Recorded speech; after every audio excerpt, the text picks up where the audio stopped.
What up, pedalheads? It's your main man, Eddie Motz here, back with another edition of 5 Minutes or Less. That's right, heavy metal reviews at breakneck speeds. But before we get into that, I just want to remind all of you to please subscribe to the channel. That's right, hit that subscribe button. We try to come up with as much content as I possibly can for all of you to enjoy. That's right. So on this edition, right, we are not reviewing an album. We are reviewing a movie, and some of you may be asking, Eddie, why are you reviewing a movie on a heavy metal review show?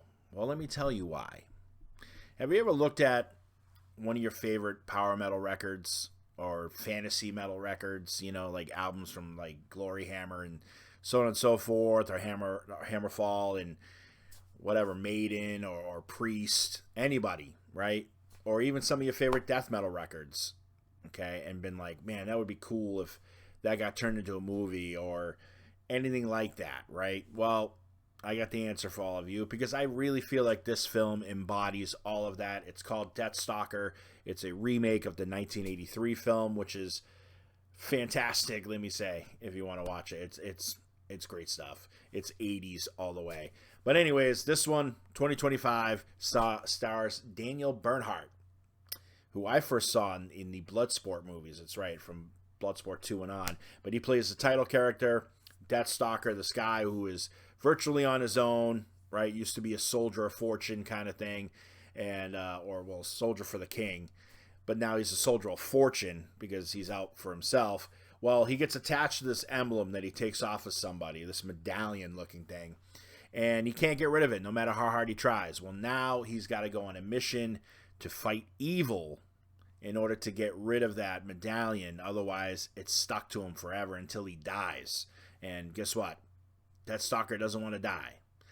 But anyways, he's going to be accompanied on the journey by a lizard dinosaur-looking little person named Doodad, which is voiced by Patton Oswalt, and then Brisbane, who is a thief herself, played by Christina Orjalo, I believe is how you say the name, and together they'll go on this journey to try to defeat Necromemnon. Okay, he's this figure that they thought was dead, but Necromemnon never died, and it's their mission to go and try to destroy him before he takes over the world and evil succeeds forever.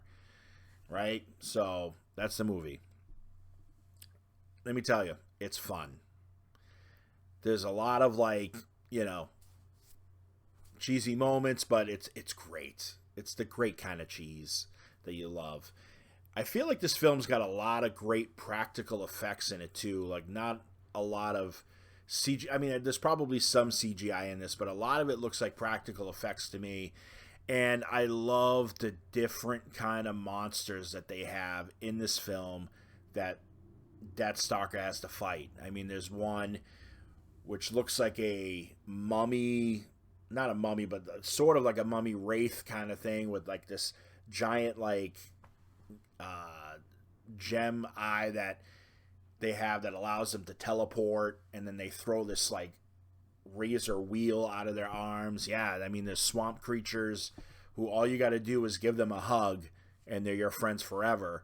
That was kind of one of the cheesy moments, but it's really cool. It reminds me of everything I loved about the 1980s and all the 80s fantasy movies that were released. So I'm all about it, right? It's got some great practical effects. There's one moment where Doodad and Necromemnon are fighting each other, and they've got a real like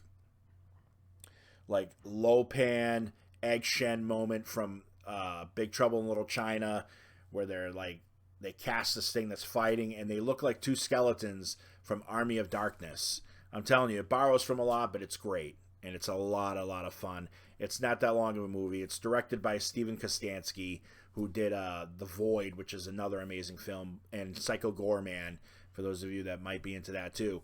So overall, I think this film is fun.